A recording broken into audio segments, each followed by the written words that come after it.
इधर निकल रही धूप और इधर मौसम हो गया, इतना अच्छा हो गया था, मौसम खुल गया था, साफ हो गया था बिल्कुल। और इधर से दोबारा काले काले बादल बनना शुरू हो गए चारों तरफ से। थोड़ी देर में अभी शायद बारिश आ जाएगी बहुत तेज। इधर भी चारों तरफ होगा बिल्कुल काला काला, और इधर बिल्कुल साफ है मौसम, ऊपर भी बिल्कुल साफ है, आसमान में भी।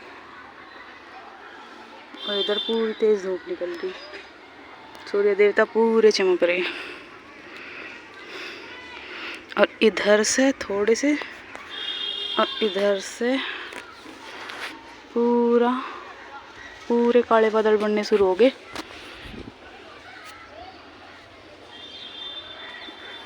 देखो ये अपने आप ही दिख जाएगा कितनी तेज काला बादल है, और शायद एकदम तक बारिश आओगी बहुत तेज। हेलो जी, कैसे हो आप सभी? जन्माष्टमी की आप सभी को बहुत बहुत हार्दिक शुभकामनाएं। और आज है 15 अगस्त, और सुबह से बारिश हो रही थी, धूप नहीं निकल रही थी, तो इसलिए अब सारे कपड़े धूप में सुखा दिए धुल के। बहुत सारे कपड़े हो गए थे, कई दिनों से बारिश लगातार हो रही थी हल्की हल्की सी, तो कपड़े सुखा नहीं पा रहे थे धूप में। और यहाँ कर दी है मैंने तैयारी पंजीरी बनाने की। यह देसी भाषा में बोले तो कलाकंद बनाने की मैंने कर दी है तैयारी। और ये बनाऊंगी मैं ड्राई फ्रूट वाले कलाकंद। और इसमें मैंने ले लिया 1 कटोरा चीनी का और 1.5 कटोरा पानी का। इससे बिल्कुल अच्छे से बनेंगे, परफेक्ट मेजरमेंट के साथ। और आज ना मुझे थोड़ा हल्का हल्का सा जुकाम हो रहा, तो इसलिए थोड़ी आवाज़ अच्छी सी नहीं आने की, बार बार गला भी ख़राब हो रहा, तो इसलिए आज थोड़ी सी आवाज़ ख़राब आएगी। और ये मैं इसको चला दूँगी। और सारे ड्राई फ्रूट को मैंने घी में तल लिया है, घी में भून लिया है अच्छे से।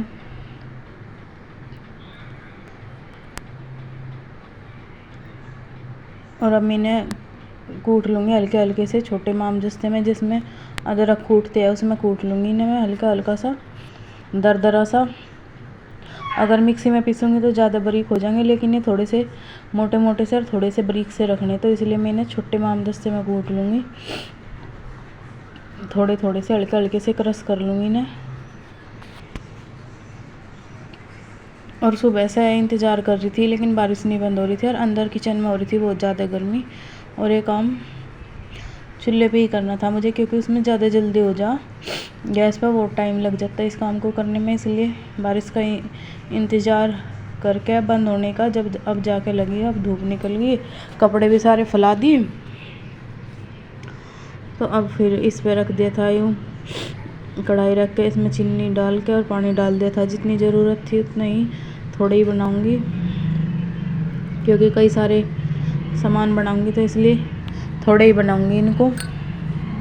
और पहली बार बना रही मैं आज इन्हें को ड्राई फ्रूट वाले, वरना मैं वैसे वाले बनाऊँ कलाकंद बिना ड्राई फ्रूट वाले, या फिर घी की लौज बनाऊँ। आज घी की लौज नहीं बनाने की, तो इसी की रेसिपी मैं आप सबके साथ शेयर करूँगी।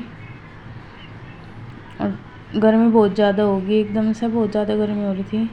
और ये मैंने सारे कूट लिए, थोड़े से कूट लिए, थोड़े से रह गए, धीरे धीरे थोड़े थोड़े डाल के कूटने पड़ रहे हैं, वरना ऊपर को आ जाओ उछल के। और थोड़े से हाथ से मखाने को हाथ से कर लिया क्रश, और जो कैडे से थे मखाने टाइट से थे उन्हें इसमें ही कूट लिया है। और हाथ से भी अच्छे से क्रश हो जा मखाने, लेकिन बादाम को तो कूटना ही पड़ा, और काजू को। और चाशनी पके लग रही है, बिल्कुल तैयार हो लग रही है अच्छे से। और चाशनी अब बिल्कुल गाढ़ी होती आ रही, और बच्चे इंतज़ार कर रहे कि क्या बन रहा और कब तक बनेगा और कब हमें मिलेगा।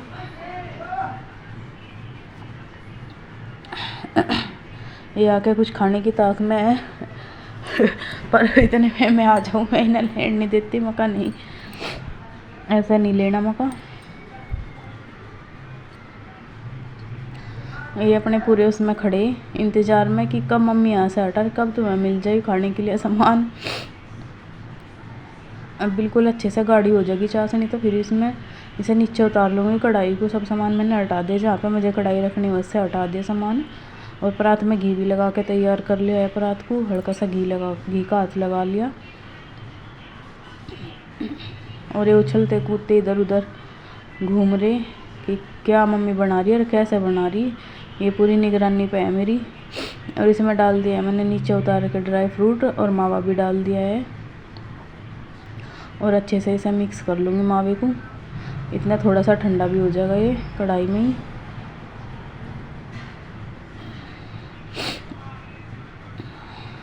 खूब तेज़ी से अच्छे से हाथ चला के जल्दी जल्दी मावे को मिक्स करना पड़े, क्योंकि मावा फ्रिज में रखा था तो वो थोड़ा टाइट हो रहा था मावा।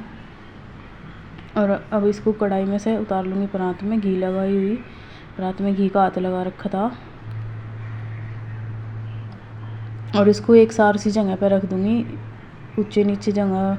यहाँ पे थोड़ा सा नीचा सा था तो मैंने इसके नीचे पायदान रख दिया है इसकी, ताकि ढलान पे एक तरफ को ज़्यादा ना हो जाए, एक सार करने के लिए। और ये देखो कितनी अच्छी बन चुकी है, बहुत अच्छी बनी।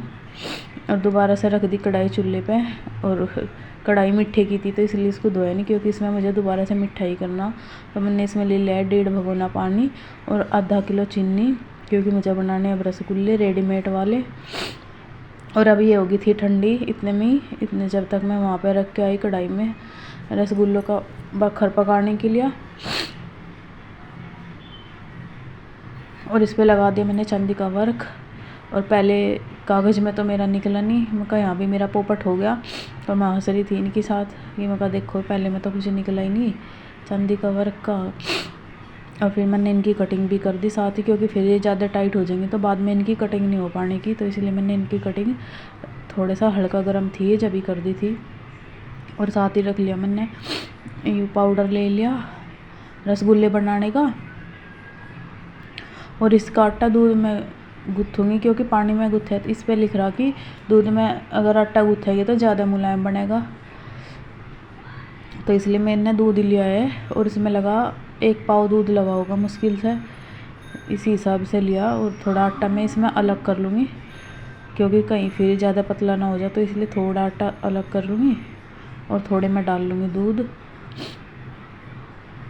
तो अच्छे से आटे को गूँथ लूँगी, थोड़ा सा पतला सा ही आटा रखना, ज़्यादा टाइट नहीं रखना वरना उसके बनने के नहीं। क्योंकि मैंने अब की बार दूसरी बार बनाई, तो जब पहली बार बनाई थी तो उसका आटा थोड़ा टाइट हो गया था, बनाने में उनमें बहुत दिक्कत हो रही थी। थोड़ा सा ही फुल्ले भी है दूध डालने के बाद, तो आटा और टाइट हो जाए अपने आप ही। तो बिल्कुल अभी फ़िलहाल ये मेरा हाथ तो क्या चिपक रहा, लेकिन बाद में बहुत ही अच्छा हो गया था, बहुत अच्छे से बने इसके। ऐसे ही होना चाहिए ताकि हाथ से क्या हल्का सा चिपके, जैसा आटा ज़्यादा सा गिल्ला सा हो जा, इस तरह इसका आटा लगाना। और एक अच्छा मुलायम डो तैयार हो जाएगा इसका अच्छे से। ज़्यादा मेहनत भी नहीं लगती इसमें रसगुल्ले बनाने में। और पैकेट वाले रसगुल्ले इस बार इसलिए बनाने पड़ रहे क्योंकि अब की बार दूध कम हो रहा, तो इसलिए मावा निकल नहीं पाया रसगुल्ले के लिए, तो इसलिए पैकेट वाले बनाने। और इनकी मैं बाउल बना लूँगी। मैं देख रही कि इस पर कितनी बनानी, तो इसमें लिख रही थी 32 बनानी एक में, तो दोनों पैकेट की 64 बॉल बनानी। तो मैं पहले ही तोड़ लूँगी गिन के, फिर बना लूँगी आराम से धीरे धीरे से। और छोटी छोटी सी बॉल बनानी इनकी, वरना फिर बखर मैं जत्ते ही फूल के बहुत बड़े बड़े रसगुल्ले हो जा हलवाई जैसे, जैसे हलवाई के होएग रहे। और मैंने सारे बाउल बना के तैयार कर लिए परात में। अब बाहर ले जाके इन्हें तल लूँगी कढ़ाई में। सारे एक साथ ही बना के लाई थी, जब तक मेरा तेल भी गर्म हो गया था। रिफाइंड डाला था मैंने इसमें, और इसमें लिया था मैंने रिफाइंड। ले तो घी भी लेती, लेकिन फिर घी फ्रिज में रख के, रसगुल्ले गर्मी है ज़्यादा तो फ्रिज में फिर उन पर घी जम जाओ, तो इसलिए रिफाइंड बनाने ज़्यादा अच्छे है। तो मैंने इसलिए थोड़ा सा इसमें घी लिया था और थोड़ा सा रिफाइंड लिया था, दोनों को मिक्स करके लिया था। धीमी आंच पे रसगुल्लों को अच्छे से भून लूँगी धीरे धीरे से। जैसे मावे के रसगुल्ले बनते हैं वैसे ही बने ये भी, लेकिन इनका बखर थोड़ा पतला हो गया, उसका थोड़ा गाढ़ा हो गया जो हम घर पर बना हुआ है मावे में वाले। अगर ज़्यादा गाढ़ा बखर कर दिया तो ये ज़्यादा फूल जाओ, फिर बखर में अच्छे नहीं बनते। और ये बिल्कुल अच्छे से मेरे रसगुल्ले बनकर तैयार हो गए। आ जाओ खा लो आप सब भी।